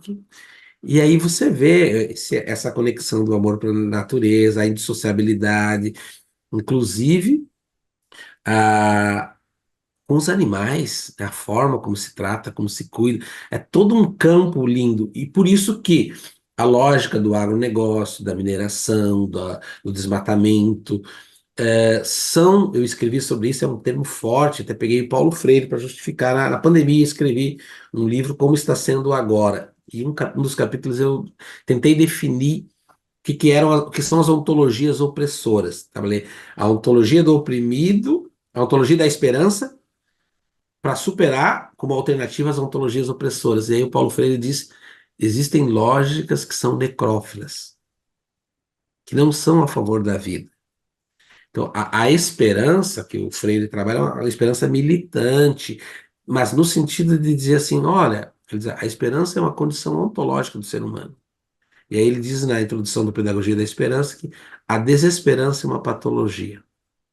Olha que interessante. Faz parte da tua existência ser esperançoso. Se você não está esperançoso, está patológico, está enfermo. Mas é do ser humano ser esperançoso. A esperança é uma condição ontológica do ser humano. A desesperança é uma patologia. Então, é interessante ver que essas questões todas, a gente olha para os eventos extremos, olha para o descuido, olha para o negacionismo, olha para a falta de cuidado ambiental, olha para as agressões e tal, dizendo, ó, ali está faltando. Mas não é só isso. Junto com essa violência, tem também a questão espiritual. Fantástico, há menos de 2 meses atrás, expôs uma matéria de um grande agricultor lá, assim, produtor do interior do Mato Grosso, fronteira, acho que entre os dois Mato Grosso, que investiu milhões e conseguiu tirar milhares de hectares jogando veneno em cima para depois trabalhar com a questão da agropecuária. E ele estava imune, se escapava, foi condenado várias vezes, escapava e tal.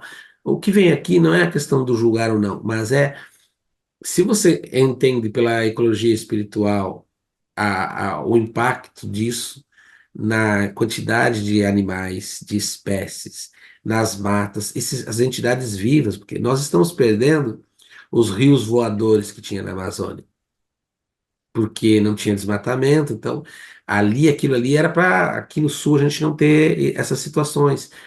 A gente necessita, né, desses biomas para para trabalhar. Então você tem, por exemplo, hoje toda a questão do impacto dos hidronegócios, da questão da floresta, enfim, toda essa agressão não é só física, é espiritual.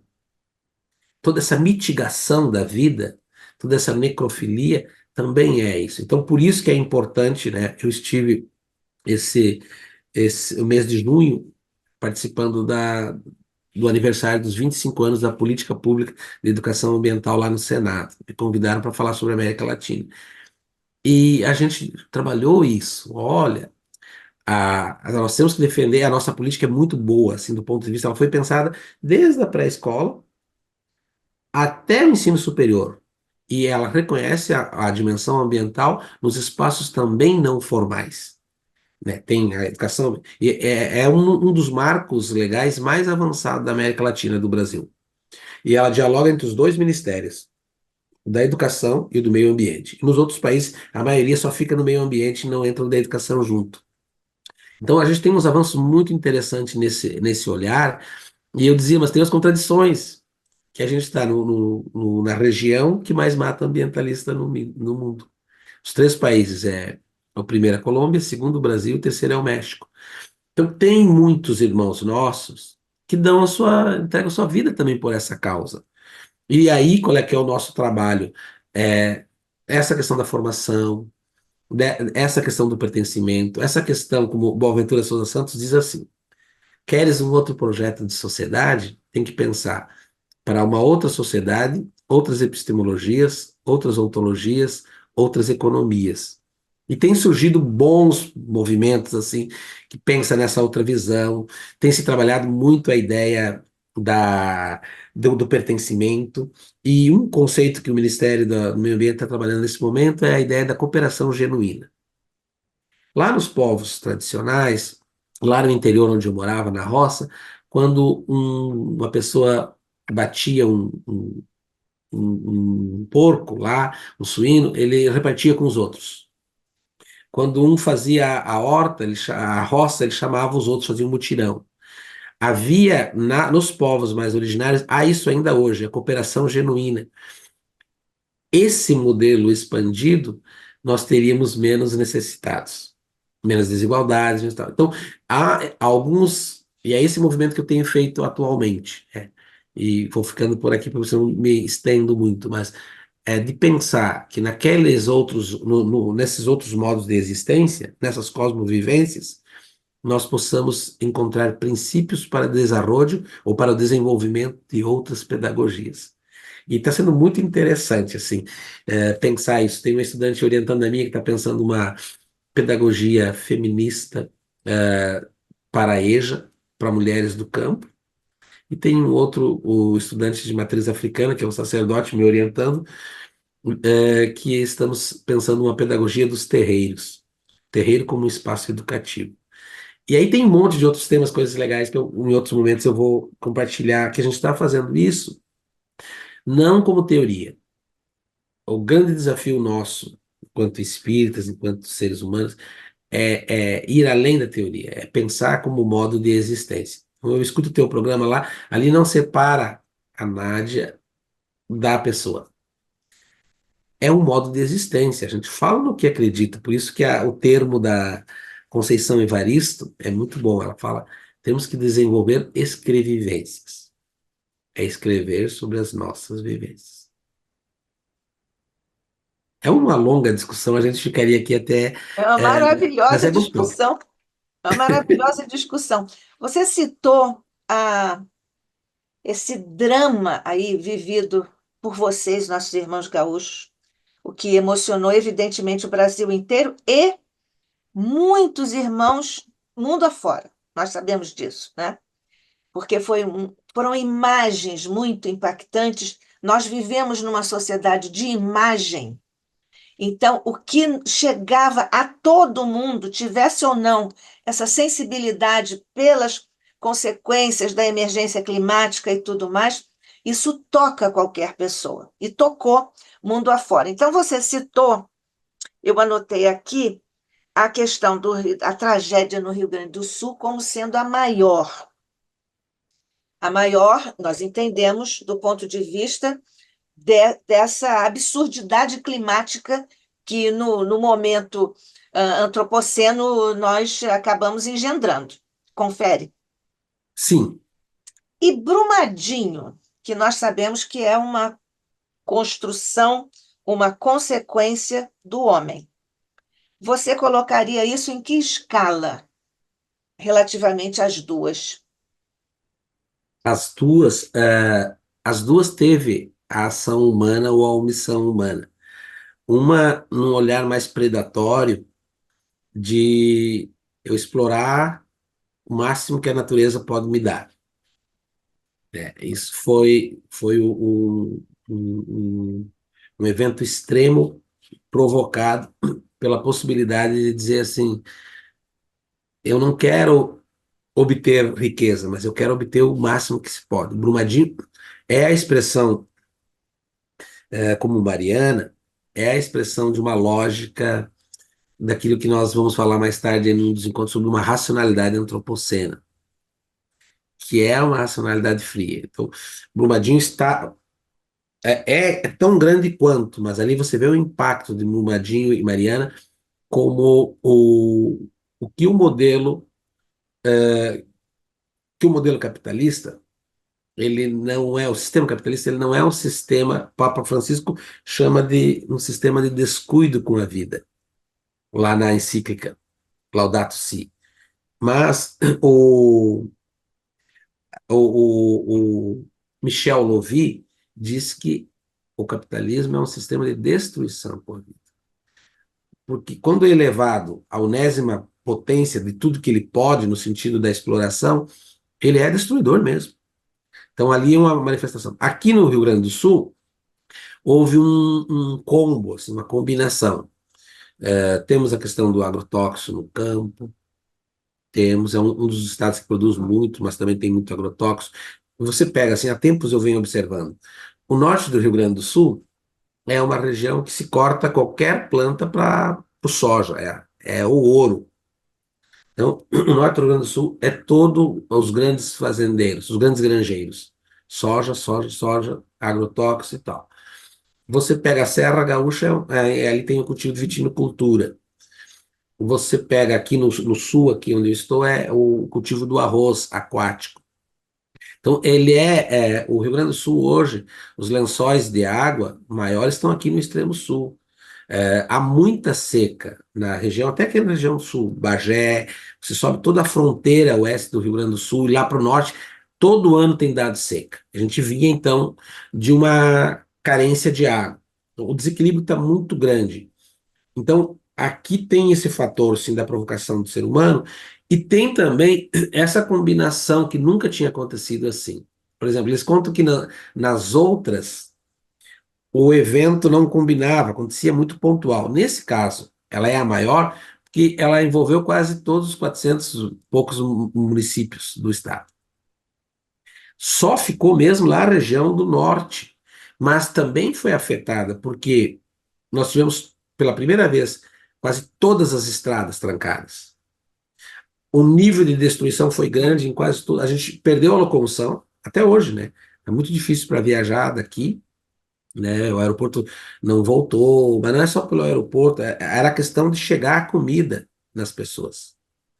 Então, ela é a maior porque normalmente quando acontece em Brumadinho, foi em Brumadinho. Envolveu bastante gente, envolveu, mas no caso do Rio Grande do Sul, envolveu quase todos os municípios. E isso foi a primeira vez que aconteceu. Então, eu considero, do ponto de vista ecológico e das leituras ambientais que nós temos, foi o estado de colapsia. Parou tudo. Pessoas que ficaram sem água, sem luz, sem nada, sem vida. Teve umas situações assim muito fortes, como você vê uma mãe que apareceu até no Fantástico, no topo de uma árvore, com o seu esposo, no topo da casa, ela e o esposo, no segundo andar, lá em cima, e a filha. E eles se abraçaram, se beijaram, disseram eu te amo e se atiraram. E Eles o quê? Eles se ficou suicidaram? ela e a filha e o marido desencarnou. Mas eles se lançaram? Eles se jogaram? Como Sim, assim? porque a água estava chegando, Ah, chegando, não sim. tinha mais o que fazer. E eles tiveram que se atirar, né, na procura de que se agarrasse numa árvore, em alguma coisa. O marido e a filha foi, e ela ficou. Mas teve também uma situação, e por isso que é a questão de Tem uma o senhora que cavalinho, né? Tem o caramelo. teve uma situação de que uma senhora foi levada a rio abaixo numa água muito furiosa. Foi encontrada 2 quilômetros depois. Ela disse. Inteirinha. Aí perguntaram para ela na entrevista: o que que foi? Ela disse, foi Deus que me. Foi a espírito. E o anjo guardião dela, né? Enfim, a espiritualidade agiu. Então tem essas questões.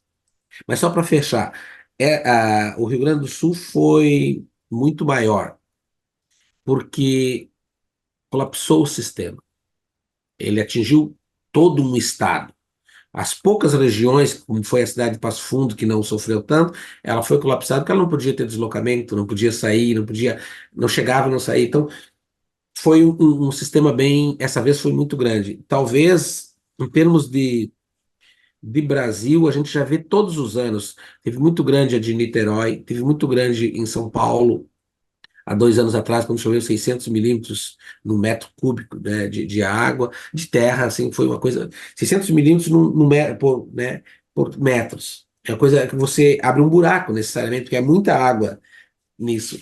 E aqui choveu 400 em 2 dias, mas o que foi forte é que isso foi, pegou, por exemplo, os vales, eu escrevi isso no artigo, os vales tinham sofrido isso em setembro.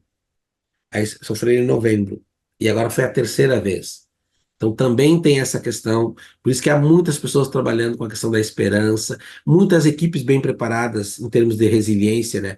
A gente está trabalhando numa rede climática do Paraná, que eu integro, que tem mais de 200 participantes em todo o mundo, e a gente tem feito essa questão de pensar uma formação para a resiliência. Tem vários movimentos que estão despertando proativos a partir dessa catástrofe que foi, né, aqui no Rio Grande do O, Sul. o Vilmar, eu tenho visto algumas matérias de repórteres que voltam depois desse tempo aí no Rio Grande do Sul para ver como está agora a situação. E esse repórter entrevista pessoas. E nunca, nunca, em todas essas entrevistas, mesmo durante aquele grande, imenso aguaceiro, e agora também, e ao longo desses meses, eu nunca ouvi ninguém se lamentar, nunca ouvi ninguém revoltado, e todos com um discurso esperançoso, confiante, dizendo: não, nós vamos conseguir, nós vamos reconstruir, nós vamos voltar e vamos fazer. Isso é de uma beleza, isso é uma beleza ontológica, você diria, que é uma coisa espetacular. Eu queria voltar, nós temos aqui uma participação, porque aqui é muito interessante, né? O nosso editor audiovisual, o nosso Carlos, que nos propicia sempre os nossos encontros aqui pelo, pelo Zoom e tudo, e depois pelo YouTube, ele tem uma participação que é muito interessante, é muito. Daqui a pouco, Carlos, eu vou só fazer aqui uma pergunta, porque eu acho que a sua se encaixa depois dessa observação que eu vou fazer. Vilmar, a psicanálise tem uma linha de raciocínio de que a nossa casa física reflete o estado mental da pessoa que ali reside, né? Você sabe disso, todo mundo sabe disso. Quando a, a lama e a água invadiram as casas, tomaram as casas até o teto, você acha que pode haver algum tipo de, digamos, aproximação de raciocínio, alguma coisa, do ponto de vista dessa visão da psicanálise? É possível, porque, de certa forma, como a gente não vê separação entre o físico e o espiritual,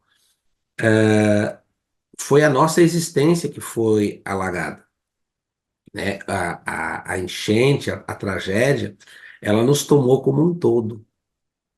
Então, a gente via isso na situação da, tipo assim, o meu habitat foi ocupado por inteiro.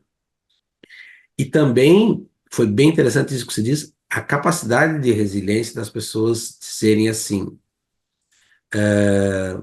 Aconteceu tudo isso, mas eu estou vivo. A mão no filho, a mão no esposo, reencontros emocionantes. Porque a Com os pandemia, animais também, né? com os animais, foi muito lindo também. Muito lindo. Isso mostrou para a gente, de novo, né? Porque a gente recém saiu da pandemia, o que que tem valor mesmo? Redefinição, né? Eu tenho trabalhado com vários R's. Redefinição ontológica, reaprendizagens, reeducação, né? Foi assim, um momento de a gente redefinir a rota e as prioridades novamente. E aí a gente vê o que vale. Então, isso apareceu muito nas pessoas em geral, assim, estamos nessa, mas isso também supera. Isso é muito interessante, porque eu me lembro que eu saí daqui em 29 de maio, fui lá para Cáceres, no Mato Grosso. E eu nunca tinha sentido tanta necessidade do sol como eu senti lá. Aí eu cheguei lá, eu trabalhei uma semana, eu estava muito sensibilizado. Trabalhei. E no final daquela semana, os estudantes fizeram uma surpresa para mim de aniversário. A gente estava mais tocado, porque também sentia isso, sentia essa questão mais da sensibilidade, porque a gente via, na minha casa não chegou, mas aquilo que a gente aprendeu na pandemia, com a pandemia da Covid, um problema de na visão mais cósmica, é da humanidade. Eu senti a dor dos irmãos pescadores que tiveram que sair das suas casas aqui nas ilhas. Também. A água chegando. Então, a dor de um é a dor da humanidade. É essa consciência cósmica que nos leva a sentir isso. E isso acontece em todas as questões. Em relação a isso, aos irmãos que estão no outro lado do mundo, como nesse momento nós estamos sofrendo a dor da guerra, da cultura da guerra, É. que vai eliminando. Então, nesse olhar, sim, psicanaliticamente, nós fomos. O lodo é o simbolismo daquilo que nos atravessa. E também acho que, a par dessa questão de cada um se sentir profundissimamente tocado pela casa em si, o seu endereço, a sua rua, né, o edifício da sua casa, a sua geladeira, os gaúchos têm um tal amor ao seu solo, à sua cultura, ao seu estar lá no Rio Grande, que talvez essa movimentação, essa psicosfera de um sentimento tão coletivamente vivido nessa dor, o Rio Grande do Sul é a casa de todos. Então, eu Uma grande casa, né? acho muito importante isso que diz. O Haroldo disse que veio para um povo de fibra, povo de garra, essa provação.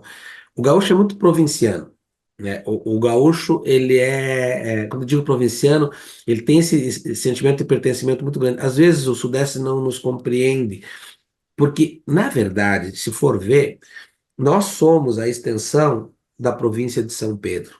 E a província de São Pedro é a extensão da Argentina e do Uruguai. Então, há uma identificação aqui muito forte com essa questão. Tanto é que não tem fronteiras, as letras, os chamamés, aqui se cultua, tem um livro muito lindo a forma como que se lida com o frio, né? Tem um livro do Vitor Ramil, que é A Estética do Frio. Há pessoas que detestam o frio, o gaúcho faz disso um Uma drible, né? festa, faz A uma festa. relação com os animais é muito forte, coisa e tal. Então, veio também com esse sentimento. Tanto é que o gaúcho, aonde vai, eles colocam um CTG, sobe Brasil adentro, lá no Mato Exatamente. Grosso eu encontro pessoas cantando música nativista gauchesca, porque eles levam isso. E aí, mexeu muito com CTG, nossa casa CTG comum. para quem está nos assistindo, para você, é Centro de Tradição Gaúcha. Isso, é um centro de tradição gaúcha, e isso mexeu muito com aquele que é apegado, né? Porque você vê, estava vendo lá em Paris, as pessoas vão com a camiseta do time daqui do Rio Grande do Sul, deles lá. Tem essa coisa muito forte, assim, com o sentimento de pertencimento. E isso talvez redefiniu mais ainda essa questão. Tem propagandas muito bonitas aqui na televisão, agora sim, que é com músicas de fundo falando da reconstrução, né? Na época mais difícil, eles regravaram, eles colocaram uma música do Leonardo, que é um cantor nativista daqui, que ele diz, é o meu Rio Grande do Sul, céu, sol, sul, terra e cor, onde tudo que se planta cresce, e o que mais floresce é o amor. Então eles pegaram também da dor, né? Aquilo que para fazer depois aparece, estamos todos juntos na reconstrução. Começaram a mostrar, eu quero andar nas coxilhas, sentir as flechilhas das ervas no chão, ver os pés roseteados de campo, ficar mais trigueiro num sol de verão. E aí vai mostrando as imagens, tal. Então, talvez isso não é bairrismo, mas talvez isso também ajudou, tipo assim, é aquilo que lá na Certamente. Nicarágua se trabalha muito forte. Porque eles trabalham a Identidade e psicosfera. pertencimento é sentimento.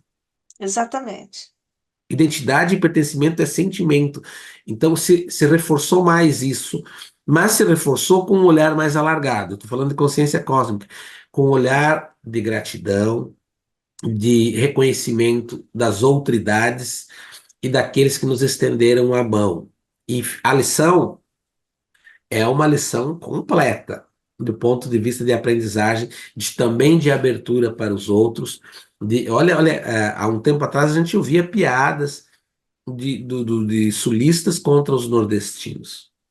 Agora mostrava-se reportagem no Fantástico. O pessoal lá do Nordeste, de outros contextos, dizendo assim: a gente não sabe o que que é a dor deles. Mas aí se movimentou e vinha uma carreta cheia de alimentos. Que beleza, que beleza. Lindo, Olha lindo, só, como aprendizagem.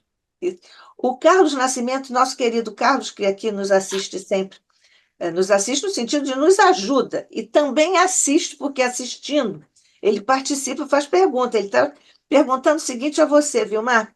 Tivemos também, em 1967, um evento na Serra das Araras, aqui no Rio de Janeiro, em que morreram 1.700 pessoas e somente foram achados entre 300 e 400 corpos.